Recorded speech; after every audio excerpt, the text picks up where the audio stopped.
নমস্কার বন্ধুরা, আমি স্বাগতা আবারও চলে এসেছি। আমার সঙ্গে রয়েছে নাজিয়া। আপনাদের নানান সমস্যার কথা আমাদের জানিয়েছেন এবং সেই সমস্ত সমস্যার সমাধান দেওয়ার চেষ্টা আমরা করব। প্রথমে যে কথাটা আপনাদের বলি যে আপনারা সকলেই জেনে গেছেন পিছিয়ে গেছে চূড়ান্ত ভোটার তালিকা প্রকাশের দিন। খসড়া ও চূড়ান্ত ভোটার তালিকা প্রকাশের তারিখ পিছিয়ে গেছে। এনুমারেশন পর্বের ডেডলাইন ছিল 4 ডিসেম্বর, তা বেড়ে হয়ে গেছে 11 ডিসেম্বর। ভোটের খসড়া তালিকা 9 তারিখের বদলে প্রকাশিত হবে 16 ডিসেম্বর। 16 তারিখ থেকে 15 জানুয়ারি পর্যন্ত চলবে ক্লেম ও অবজেকশন পর্ব। 16 ডিসেম্বর থেকে 7 ফেব্রুয়ারি পর্যন্ত চলবে নোটিশ পর্ব। চূড়ান্ত ভোটার তালিকা বেরোবে 14 ফেব্রুয়ারি, যেটা ছিল 7 ফেব্রুয়ারি। 7 ফেব্রুয়ারি থেকে হয়ে গেল 14 ফেব্রুয়ারি। অতএব হাতে আবারও কিছুটা সময় পাওয়া গেল, চিন্তার কিছু নেই নাজিয়া, তাই তো? একেবারে হাতে অনেকটাই সময় পাওয়া গেল এবং অনেকেই এটা চিন্তা করছিলেন যে ফর্ম এখনো জমা দিতে পারেননি, তাহলে তারা কি করবেন। কারণ 4 তারিখের মধ্যে অতীতে যে টাইম টেবিলটা দেওয়া হয়েছিল সেটা 4 তারিখের মধ্যেই সমস্ত কিছু জমা দিয়ে দিতে হতো। তো সেক্ষেত্রে অনেকে এখনো দিতে পারেননি, তাদের ক্ষেত্রে সুবিধে হলো। যারা বাইরে থাকেন তাদের ক্ষেত্রে সুবিধে হলো। তো বিএলওরাও হাতে সময় পেলেন এবং তারা বারবার বলছিলেন যে এত কম সময়ের মধ্যে এতটা কাজ কমপ্লিট করা খুব কঠিন হয়ে পড়ছিল তাদের পক্ষে।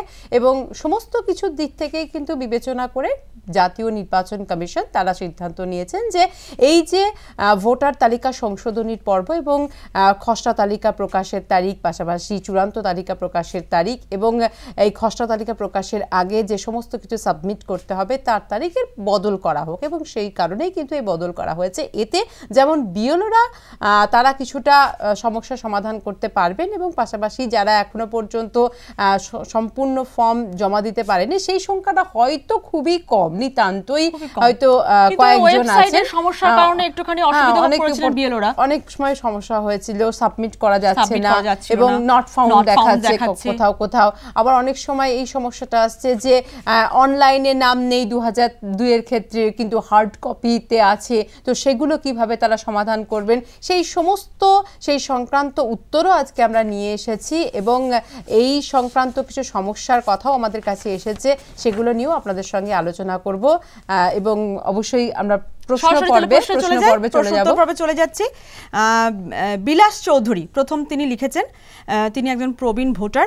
তিনি লিখেছেন বার্ধক্যজনিত কারণে যদি কেউ হিয়ারিংয়ে যেতে না পারে বিএলও কি বাড়ি এসে যোগাযোগ করবে? দেখুন, হিয়ারিংয়ের এখনো ডেট ঘোষণা করা হয়নি, তার কারণ খসড়া তালিকা প্রকাশিত হবে এবং তারপরে কিন্তু হিয়ারিংয়ের ডাক আসতে পারে। তো সেক্ষেত্রে এখন থেকে চিন্তা করবেন না বিলাসবাবু, এখন থেকে চিন্তা করবেন না। এবং অবশ্যই কমিশনের তরফ থেকে এ নিয়ে ভাবনা চিন্তা চলছে। বিএলওদের সঙ্গে আমরা এ নিয়ে কথা বলেছিলাম এবং তাদের যেটা বক্তব্য যে তাদের এখনো পর্যন্ত এ বিষয়ে কোনো আলোকপাত করেনি বা কিছু বলা হয়নি কমিশনের তরফ থেকে। কিন্তু তবুও যেটা জানা যাচ্ছে যে মানে অতিরিক্ত যদি বয়স হয় বা চলাফেরা করতে সমস্যা হয় বা অনেক দূরে যেতে না পারেন, তাহলে পরিবারের কেউ হয়তো তার সমস্ত তথ্য নিয়ে যাবেন সেখানে। কারণ পরিবারে তার ছেলে বা মেয়ে, তার ভাই বা দাদা যদি কেউ থাকেন, তারা নিয়ে যাবেন সেই তথ্য। এবং এমনটা হতে পারে, মানে এখনো তো কোনো কিছু এগুলো ঠিক হয়নি যে কারা আসবেন, কত বছর বয়স পর্যন্ত বা কোথায় করা হবে। এবং এটাও একটা প্রশ্ন যে তালিকাটা বের হোক, তারপরে হয়তো নির্বাচন। একেবারে এখানে আরো একটা প্রশ্ন, আমরা যে প্রশ্নগুলো বেছেছি তার মধ্যে আরেকজন প্রশ্ন করেছেন অঞ্জলি পাল। তিনি যেটা প্রশ্ন করেছেন যে হিয়ারিং কোথায় হবে, এই সংক্রান্ত বলে এই প্রশ্নটা আমি তো আনলাম যে হিয়ারিং কোথায় হবে এটা কিন্তু এখনো পর্যন্ত কেউ জানে না।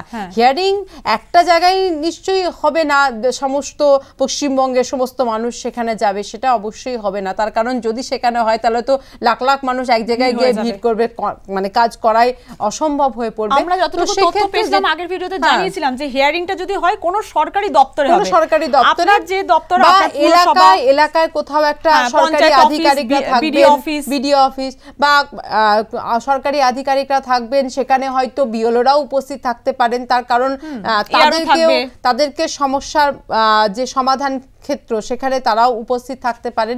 তো এখনো পর্যন্ত আলোচনা করা হয়নি, তবে অঞ্জলি দেবী এটা যে খুব দূরে কোথাও হবে না, যদি হিয়ারিং এ আপনাকে ডাকা হয় তাহলে দূরে কোথাও যেতে হবে না। নির্বাচন কমিশন ইনি অবশ্যই ভাবনা চিন্তা করছে, প্রথমে কিন্তু খসড়া তালিকাটা প্রকাশ হবে, তার পরবর্তী পদক্ষেপগুলো পরে জানানো হবে, এমনটা কিন্তু নির্বাচন কমিশন সূত্রে আমরা জানতে পেরেছি। আচ্ছা, পুলক বাবু একটা কথা লিখে, পুলক দলুই, তিনি বলেছেন আমার 2002 সালের ভোটার লিস্টে নাম ছিল, কিন্তু 2025 সালের ভোটার লিস্টে নাম না থাকলে কি করব জানাবেন। দেখুন, 2025-এর ভোটার লিস্টে যদি নাম থাকে তার কারণ হচ্ছে হয়তো কোনো কারণে কেটে গেছে বা উনি ভোট দেননি, এর আগের ভোট দেননি, সেই তালিকাও তৈরি হয়েছিল, সেক্ষেত্রে হয়তো নামটা আসেনি, এই সমস্যা হতে পারে। আপনাকে ফর্ম 6 এটা কিন্তু ফিল আপ করতে হবে, সেই একইভাবে আবার নাম তুলতে হবে, তারপরে আবার 2002 অনুযায়ী লিঙ্ক করতে হবে। তো ফর্ম 6টা আপনাকে কিন্তু ফিল আপ করতে হবে, এমনটাই কিন্তু জানানো হয়েছে, আমরা জানতে চেয়েছিলাম এবং কমিশনের তরফ থেকে কিন্তু এমনটাই জানতে পেরেছি। আচ্ছা, রণজিৎ রয় লিখেছেন তথ্যে ভুল বলতে কি কি ভুল যদি একটু দয়া করে বলেন, উপকৃত হব। রণজিৎ বাবু, তথ্যে ভুল যেটা আমরা বলছি সেটা যেটা বলা হয়েছে, 2002 সালের ভোটার তালিকায় নাম থাকা ব্যক্তিদের জমা করা তথ্যের ওপর সন্দেহ হলে নির্বাচন কমিশন ডাকতে পারে। যাদের পরিবারের কারোর নাম নেই তাদেরকে হিয়ারিংয়ে ডাকা হবে। কোনো বৈধ ভোটার ভুল তথ্য দিলে সেই তথ্য কমিশনের কাছে থাকা নথির সঙ্গে না মিললে সেই ব্যক্তিকেও হিয়ারিংয়ে ডাকা হবে। ফর্ম ফিল আপে ভুল করলে সেই তথ্য বিএলও বুঝতে না পারলে তখনও হিয়ারিংয়ে ডাকা হতে পারে। অর্থাৎ আপনাদের মাথায় রাখতে হবে যে এই যে তথ্যগুলো, কথাগুলো বলা হচ্ছে, এগুলো যদি হয় তাহলেই কিন্তু হিয়ারিংয়ে ডাকা হবে। অর্থাৎ আপনি হয়তো যে তথ্যটা দিচ্ছেন সেই তথ্যটা যদি সঠিক না হয় তাহলে কিন্তু যে ক্রস চেক যখন করা হবে, কারণ এগুলো তো বিএলওরা এগুলো সাবমিট করছে, তারপরে ইয়ারও এটাকে দেখবে, তারপরে সেটা নিয়ে খসড়া তালিকা প্রকাশিত হবে। আপনি সিরিয়াল নাম্বারে ভুল করেছেন, ক্রমিক নাম্বারে ভুল লিখেছেন, আবার হয়তো অনেকে এই ভুলটাও করে, 2002-এ ভুল নাম ছিল, অনেকে হয়তো 2025-এ সেটা সংশোধন করে দিয়েছেন। এইগুলো যদি মিসম্যাচ হয় তাহলে কিন্তু হয়তো ডাকা হতে পারে। আবার এখনো পর্যন্ত ডাকা হবে কাদের সেই রকম ভাবে তো কিছু বলা হয়নি, এগুলো বলা হয়েছে যে এগুলো ভুল, এগুলো যদি হয় তাহলে তাদেরকে ডাকা হবে। কিন্তু আরো একটা বিষয় যে 2002 সালের খসড়া তালিকায় নাম ছিল, কিন্তু অনলাইনে যখন ফিল আপ করা হচ্ছে তখন কিন্তু নাম দেখাচ্ছে না বা দেখতে পাচ্ছেন না। সেক্ষেত্রে কেউ প্রশ্নটা এটা আমাদের একজন করেছেন, পারভেজ আহমেদ, তিনি বলেছেন 2002 ইলেকটোরাল লিস্টের নাম আছে কিন্তু এসআর লিংক করতে গেলে নট ফাউন্ড দেখাচ্ছে, সেক্ষেত্রে কি করব? এটাই বলতে চাচ্ছিলাম যে 2002-এর হার্ড কপিতে হয়তো কারো নাম আছে, কিন্তু যখন ডিজিটাইজড করা হয়েছিল 2002-এর কপি, তখন হয়তো বেশ কিছু বুথে ডিজিটাইজড হয়নি বা বাদ চলে গেছিলো কোনো কিছু কারণে, এবং সেক্ষেত্রে প্রায় বেশ কয়েকটি বুথেই কিন্তু এই সমস্যা দেখা গেছে। ইয়ারওকে এর জন্য বাড়তি দায়িত্ব দেওয়া হয়েছে যে যদি কোনো ভোটারের, যে বৈধ ভোটার, তাকে যেন হয়রানির শিকার হতে না হয়, এবং সেক্ষেত্রে যদি হার্ড কপিতে 2002-এ তার নাম থাকে তো সেক্ষেত্রে সেই হার্ড কপি দেখে কিন্তু যাতে ফিল আপটা করা হয়, এবং ইয়ারও কিন্তু এটা দায়িত্ব সহকারে তিনি দেখবেন এবং তারপরে হার্ড কপি দেখেই সেটা তার নাম এন্ট্রি করবেন, এবং যাতে ওই বৈধ ভোটার যাতে কোনো রকম হয়রানির শিকার না হন, তার জন্যই কিন্তু জাতীয় নির্বাচন কমিশনের তরফ থেকে এমনটা সিদ্ধান্ত নেওয়া হয়েছে। অর্থাৎ ইয়ারের ওপরে একটা বাড়তি দায়িত্ব চাপলো যাতে কোনো মানুষ সমস্যায় না পড়েন, তার জন্যই কিন্তু এই দায়িত্ব চেপেছে। এবং এক্ষেত্রে রাজনৈতিক ব্যক্তি, ওই এলাকার যারা রাজনৈতিক ব্যক্তি আছেন তাদেরও সাহায্য নিতে পারেন ইয়ারও, তার কারণ হার্ড কপির মধ্যে হয়তো নামটা আছে, কোনো ব্যক্তি অনেকেরই বেশ কয়েকজনের হয়তো এরকম সমস্যা হয়েছে যে হার্ড কপির মধ্যে হয়তো নামটা আছে কিন্তু অনলাইনে নামটা দেখতে পাওয়া যাচ্ছে না বলে নট ফাউন্ড দেখাচ্ছে, কিন্তু সেক্ষেত্রে সেই ব্যক্তি যাচাই করে নেবে, সেই ব্যক্তি যদি হার্ড কপি দেখায় বিএলও সেটা ইয়ারওকে জানাবে, এবং ইয়ারও সেক্ষেত্রে হার্ড কপি দেখে তারপরে সেটাকে ভেরিফাই করা হবে, এবং যাতে বৈধ ভোটার তাদের যাতে কোনো রকম হয়রানি না হতে হয় তার জন্যই কিন্তু কমিশনের তরফ থেকে এমন সিদ্ধান্ত নেওয়া হয়েছে। এবং অনেক বিএলও এটাও করছেন যে কোনো মানুষের যদি হার্ড কপিতে নাম আছে এবং অনলাইনে তিনি পাচ্ছেন না, অর্থাৎ ম্যাচিং করতে পারছেন না, কারণ অনলাইনের মাধ্যমে তো 2002-টা ম্যাচিং করছেন বিএলওরা, সেক্ষেত্রে বিএলও লিখে দিচ্ছেন যে কপিতে নাম আছে কিন্তু 2002-এ যে অনলাইনে ডিজিটাইজড করা হয়েছিল সেখানে তার নাম পাওয়া যাচ্ছে না। এই ব্যক্তির এই তথ্য বলে বিএলও কিন্তু লিখে দিচ্ছে। এক্ষেত্রে আরেকটা জিনিস হয়েছে নাজিয়া, আমি একজন বিএলের সঙ্গে কথা বলেছিলাম এই সংক্রান্ত প্রশ্নের উত্তর জানতে। তিনি যেটা বললেন তার কাছে একটা মানে অবাক জিনিস এসেছে। তিনি দেখছেন যে ওই ব্যক্তির 2002 হার্ড কপিতে নাম আছে, কিন্তু যখন তিনি অনলাইনে সেটা করতে যাচ্ছেন তখন সেটা নাম পাচ্ছেন না। এটাই বলছিলাম আমি। হ্যাঁ, এবার তিনি সেটা করতে গিয়ে দেখছেন সিরিয়াল নম্বরে একটা মিসম্যাচ হয়েছে। তার কারণ সিরিয়াল নম্বরে ওই ব্যক্তির ছিল 444, মানে 444। উনি তখন ওটাকে 888 করেছেন, অর্থাৎ ইংলিশ বাংলা ম্যাচ হয়ে গেছে। 888 করে তিনি দেখছেন যে 888 করার সঙ্গে সঙ্গে দেখছেন চলে এসেছে।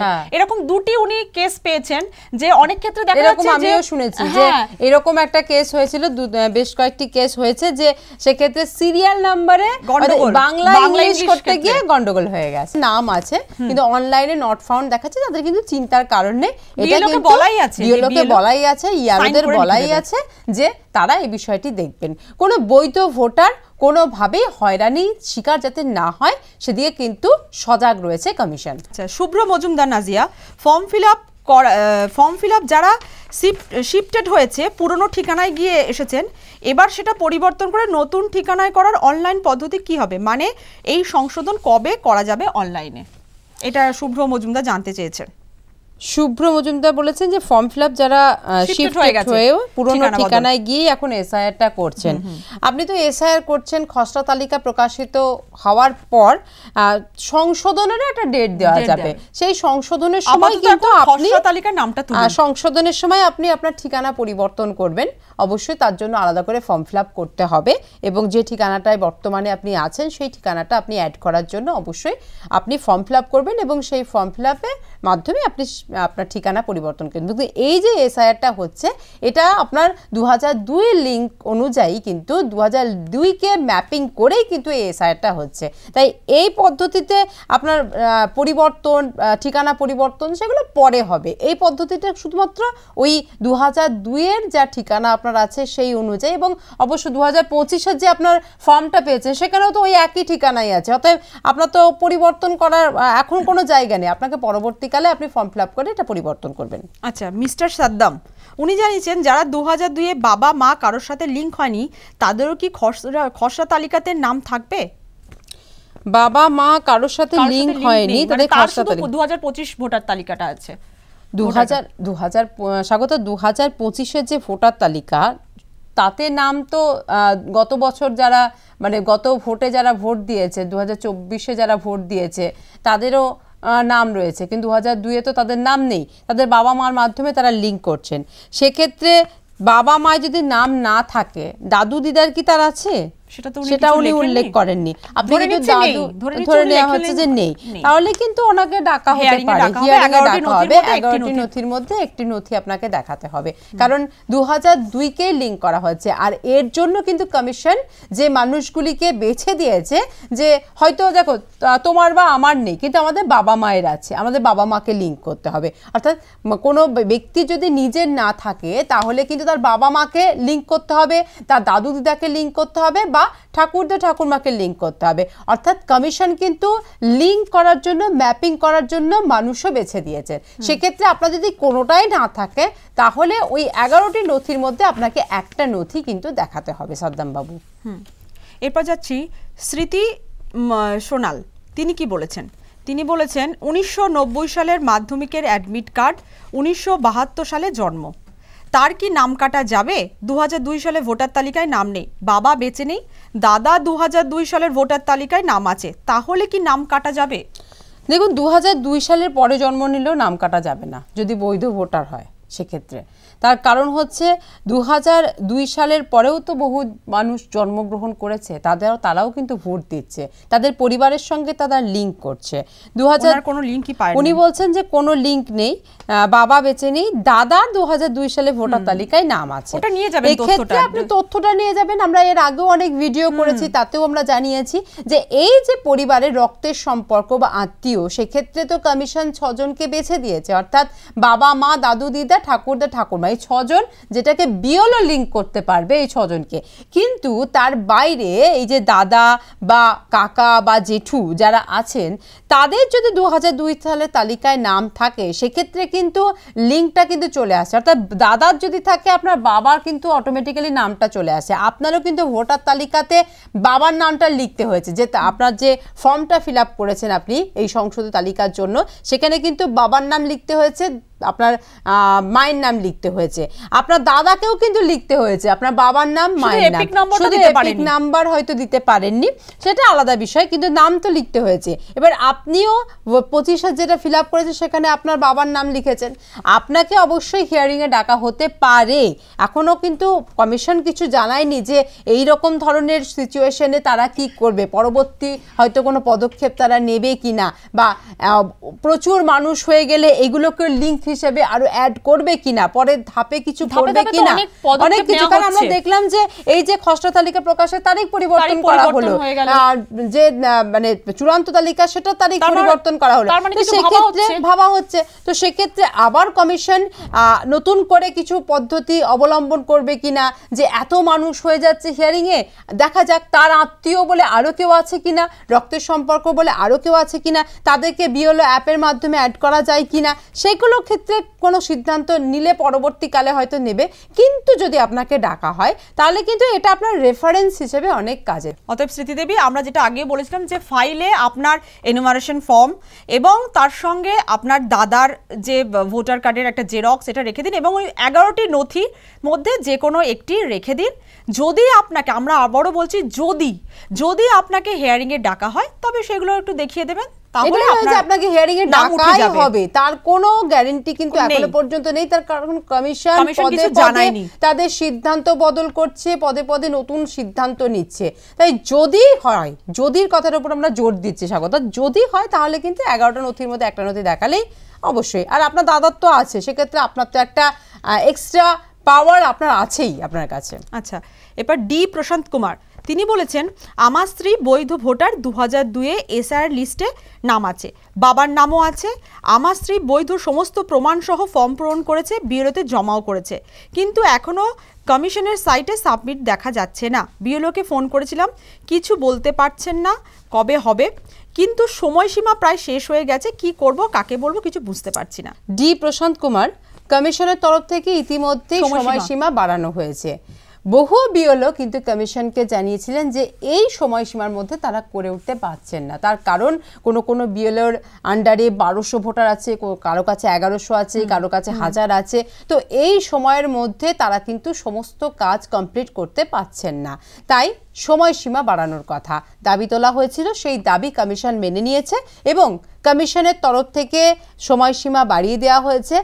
খসড়া তালিকা প্রকাশিত হচ্ছে 16ই ডিসেম্বর, এবং সেই খসড়া তালিকার জন্য যে সাবমিট করা সেটার তারিখও পরিবর্তন হয়েছে, সেটা 9 তারিখ করা হয়েছে, এবং 4 ডিসেম্বরের জায়গায় 9 ডিসেম্বর হয়েছে, এবং তালিকা প্রকাশিত হচ্ছে খসড়া তালিকা 16ই ডিসেম্বর। আরও কিছুটা দিন সময় পেয়েছেন বিএলওরা, তাই আপনি চিন্তা করবেন না, এই কয়েকদিনের মধ্যে অবশ্যই আপনার ওয়াইফের নাম সাবমিট হয়ে যাবে। এমডি দীপু মিয়া, তিনি প্রশ্ন করেছেন, ম্যাম আমার 1980 সালের জন্ম, আমার 2002 সালে লিস্টের নাম নেই, আমার বাবা মার 2002 সালের লিস্টে দিয়ে ফিল আপ করেছি, মানে ওনার বাবা মার 2002-এর নাম আছে, আমাকে কি হিয়ারিংয়ে ডাকা হবে? 1990 সালের রেশন কার্ড আছে, ওই কার্ডটা দেখালে কি আমার হবে? এটা তো কমন একটা বিষয়। দীপু মিয়া, এইরকম তো 2002 সালের পরে যারা জন্ম নিয়েছে তাদের প্রত্যেকে আপনার বাবা মার আপনি লিঙ্ক করেছেন, অতএব আপনার তো কোনো চিন্তার কারণই নেই। কারণ এরকম প্রচুর আছে, কারণ বাবা মা, দাদু দিদা, ঠাকুরদা ঠাকুরমাকেই লিঙ্ক করতে বলা হয়েছে যাদের 2002 সালের ভোটার লিস্টে নাম নেই। অর্থাৎ আপনি তো কমিশনের নিয়ম অনুযায়ী ফিল আপ করেছেন, আপনার তো চিন্তা করার ঠিকঠাক ফিল আপ করেছেন, এটাতেই যথেষ্ট। তাহলে আজকের মতো এখানেই শেষ করি, তার কারণ সবার আমরা যতটুকু পারলাম ততটুকু আপনাদের প্রশ্নের উত্তর দিলাম। এখনো অনেক প্রশ্ন আছে, আপনাদের আরো যদি কোনো প্রশ্ন থাকে সেগুলো আপনারা আমাদের এই ভিডিওর মাধ্যমে কমেন্টস করবেন, আমরা চেষ্টা করব সেগুলোর উত্তর দেওয়ার। এই কিছু এপিসোড করে আমরা চেষ্টাও করেছি, অনেকে তার জন্য আমাদেরকে ধন্যবাদ জানিয়েছেন, এবং আপনারা যে আমাদের এই এপিসোডগুলো দেখছেন এবং এতে আপনারা আপনাদের সমস্যার কথা তুলে ধরছেন। আর আমরাও যে চেষ্টা করছি তার জন্য আপনাদেরকেও কিন্তু অনেকটা কৃতজ্ঞ যে আপনারা এটা দেখে আপনাদের সমস্যা বলছেন এবং আমরা সেটা চেষ্টা করছি সমাধান করার।